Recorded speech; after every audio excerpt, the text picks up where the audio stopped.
Folks, Palantir is exploding. The stock that was trading at around $7 in May has now broken out to a new cycle high at $20. We need to violently break down a big catalyst that is coming for Palantir, why the stock is rallying so much right now, and why I believe it should rally much, much higher. This will be a very in-depth video, and if you appreciate videos like this, make sure to hit that ravishing like button and subscribe. I appreciate each and every single one of you.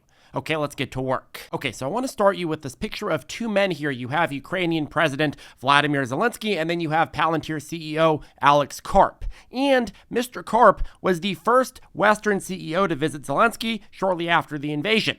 He wasted absolutely no time in getting there. Now, these photos were not press releases that Palantir posted for clout. They weren't press releases that Palantir posted to get people interested in their share price. In fact, it was the Ukrainians, Zelensky's office actually, that posted these originally. Quote, "The photos and a summary of the trip were shared by Zelensky's office and posted on social media." Now, why would the Ukrainians be so fast to share these photos and this information about this meeting? Why would this even be a priority, or at least a forefront thought for a nation that has just been invaded? Why would you put so much effort into broadcasting that you are meeting with a fairly unknown individual outside of the tech world like Alex Karp?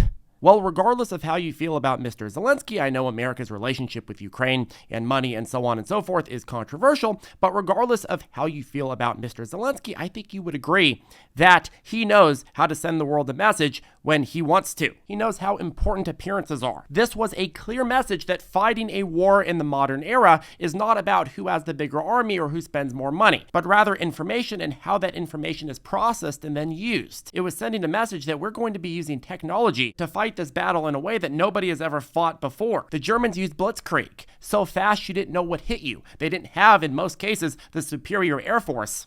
But they moved in so quickly that people were overwhelmed. In a similar way, Ukraine here is saying, hey, we don't have the superior force either, but we're going to use AI and big data to strike in ways that you never saw coming, to pinpoint the most effective areas to destroy the opposition. The Daily Telegraph, one of the biggest publishers in the UK earlier this year, headlined the leading fight in Kiev's fight against war crime, and whose face was right there out in front and in the center. Mr. Alex Karp, Palantir CEO. And what's he holding? He's holding a light. The quote says, Alex Karp, the chief executive of Palantir, has been using digital technology to create a virtual map of Vladimir Putin's activity in Ukraine. And this is what Palantir does.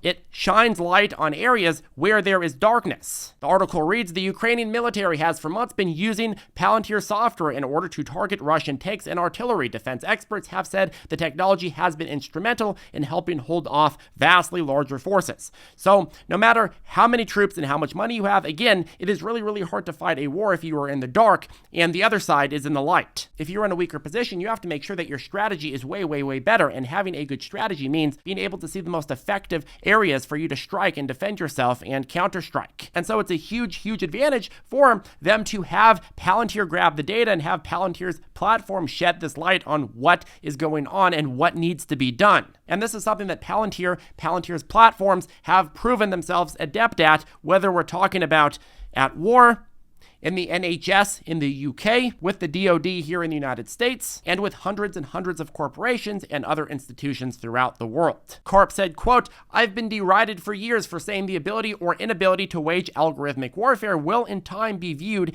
in the same way as the difference between having or not having nuclear capacities. But we see that had Russia invested more in algorithmic technology, this war would be very, very different. Now again, the way you gotta look at this is that Palantir allows you to see and predict things that traditional computers and certainly the human brain cannot. And we're seeing the proof of concept of this all over the place. This is just one example. And again, Palantir's name comes from Palantiri in Lord of the Rings, a crystal sphere with magical powers capable of seeing the future. And in a similar way, Palantir software does the same thing. And it's being used in real time in Ukraine and again in many, many other places. In fact, the US Pentagon is working on an international AI surveillance protocol that is being likened to a modern day Manhattan Project. And who do they hire? Of course, Palantir. The company has also done work with the CIA, the FBI, the National Security Agency, and many other agencies within the US government. Now, the reason that I'm telling you all of this is not to get you hyped up about the stock. You need to do your own due diligence, but I just want to give you a picture of the type of company that Palantir is. And for full context, look, we've covered covered Palantir extensively and for years, since essentially back when it went public in fall 2020. And I know there is a narrative in the retail space that Palantir is hot meme garbage because it originally went into parabolic mode in 2020 and 2021 alongside the meme stock craze, and then dumped as rates went up. And for many people, no matter what Palantir stock does, no matter what Palantir the company reports, Palantir will always be just meme garbage. Many people believe that Palantir is only hype, and when the cards come tumbling, it'll just go down to zero. But the people that believe that are what we call wrong. These people haven't spent more than a couple minutes looking into the company and have very, very little interest in doing so. Because if they did, they would have a completely different picture. We made a breakdown video on September 6, 2022, explaining why I believed Palantir was a buy at 728, even if it took a long time to recover. And we broke down the balance sheet, the projections, Palantir's magic revenue growth number, and explained very in depth why we believed that Palantir would eventually rebound quite a lot and would age to be a phenomenally good entry point at that $7.28 price. But that because of the current rate crisis and fears that have really hammered growth stocks, it could be a while until it starts realizing that. And quite frankly, Charlie's a big boy, but you gotta understand, we had a lot of criticism for making that video. Not just in the comment section, but also from other YouTubers and, of course, across social media. Part of that is because we believed in Palantir even before its growth crash, and when stocks are down, people consider them bad. But now you're once again in the situation where the stock is up some 212% year to date, and the people who have shorted the stock have just been completely wrecked. A lot of the egomaniacs who shorted this heavily, especially when it was already down like 70%, are now just completely destroyed, and they're all quiet. And on the flip side, you're actually starting to see a lot of people on Wall Street come out and say nice things about Palantir all of a sudden.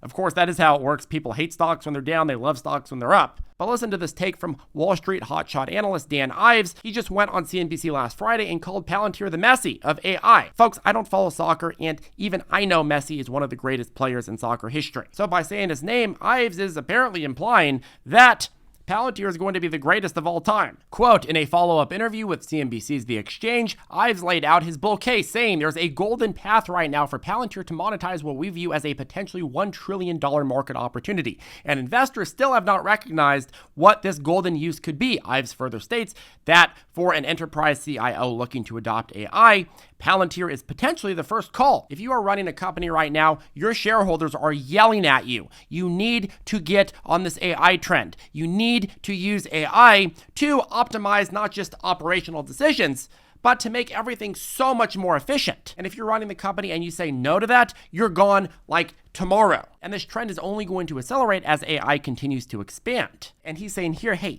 if you're that CEO, if you're that CIO, well, Palantir is going to be the first call on your list. Now, where does this $1 trillion market opportunity come from? Where have we heard this before? Well, I believe he's referring to the Bloomberg intelligence data that suggests that generative AI is going to be a $1.3 trillion market by 2032. They also estimate that generative AI is going to be about 12% of total technology spend at that time. Now, when someone says that something is going to be a $1.3 trillion market, what does that mean? Well, it means that that is the amount of revenue that is expected to be generated in that market per year, which means that even if Palantir is just a medium-sized player in this, it could see a massive and ridiculous increase in share price. But Dan Ives is not expecting Palantir to be a small player or a medium player. No, Dan Ives is expecting Palantir to be the Messi of AI. Now, I want to go back to this $1.3 trillion number for a second. How much really is that? Well, it's hard to visualize, right? Well, let's go ahead and compare that to some other industries. The global pharmaceutical industry in 2022 was $1.48 trillion. $1.48 trillion. That means generative AI is going to nearly beat global big pharma. The size of the US healthcare industry is $808 billion, so not even a trillion. Global smartphone market is $457 billion. Global semiconductor market is $591 billion. So again, generative AI at $1.3 trillion alone is going to be a massive industry that came out of literally nowhere. And here's the key difference between generative AI and all these other industries that I listed. Generative AI has the potential to be far more profitable for the companies that are selling it. Not only that, but as it becomes more and more useful, well, the companies that are buying it are going to be willing to pay more and more. And here's the thing about AI. AI is software. Yes, there's hardware components to it, but if you're an AI company selling the software part, that is almost all profit margin once you've already built your product. Now, backing up to today, currently, most AI softwares are money losers. But the reason is because companies are reinvesting and making their softwares more and more competitive. and they're spending a lot of money on marketing. They're spending a lot of money trying to onboard clients. You look at Palantir, that's been the long-term criticism. Oh, if the company just simply stopped reinvesting in their product, if they simply stopped onboarding new customers at a loss up front, well, maybe we at Wall Street would actually like them. Well, it turns out that actually investing in your company is way, way, way better than gutting your company. Palantir could have shot out massive profits for years if they wanted to, but they're not interested in that. They're interested in dominating the market. And that means massive investment. But down the road, those who dominate, if that's Palantir, if that's somebody else, well, they're going to see massive profitability, something that a lot of other industries could only dream of. Now, earnings for Palantir are expected to come out on August 7th, next Monday. What do I think is going to happen? Well, remember, two things can be true at once. A stock can be undervalued based on its business model and also be running up not because it's undervalued, but because of hype. I believe there's a lot of people that are buying Palantir not because they actually think it's a good company,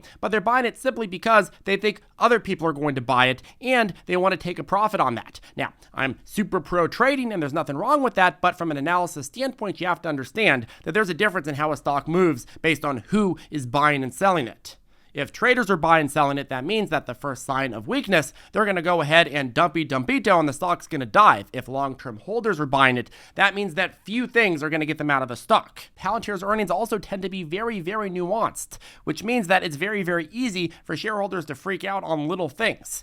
And that should be amplified now that Palantir is up, again, like 200+% on the year. In the last two earnings, Palantir beat earnings per share by 49% and 25%, and after the 49% beat, you saw a little rally and then a sell-off, and then after the 25% beat, you saw the beginning of the current momentum cycle that took it from the 7s to 20. Now, while that last report had very positive action, you got to remember that on the other hand, I have seen, and if you've been watching the stock, you have seen quarter after quarter for years go by where Palantir could basically report that they cured cancer, that they solved world hunger, that they instituted world peace, and basically Palantir would just dive. But still, it's very interesting heading into this new earnings. With this rapid increase, market expectations are a lot higher than they've been in years for Palantir's earnings, and quite frankly, I think there's a lot of people holding this that don't know anything about the company and will sell if bears put out any kind of hit piece on these earnings. So what is my view, Mr. Charlie Toe? Well, my view here is that Palantir, the business, is very undervalued.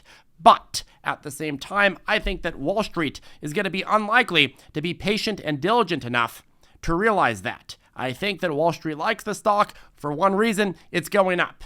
And maybe a second reason, it's in the AI space. But the moment that Wall Street has to spend a little bit of effort actually looking at the company and what it's doing and all of the great things it's building, well, I think they're going to panic sell out instead of doing that. But I do believe that's going to create even more entry prices, and you're going to see that get bought up pretty quickly and get out to a new all-time high. This is a trial that all stocks have to go through if they're getting up into the very big numbers. You look at Apple, you look at Tesla, you look at Amazon, all of these companies went through these big cycles where people hated the stock. They said the company was garbage.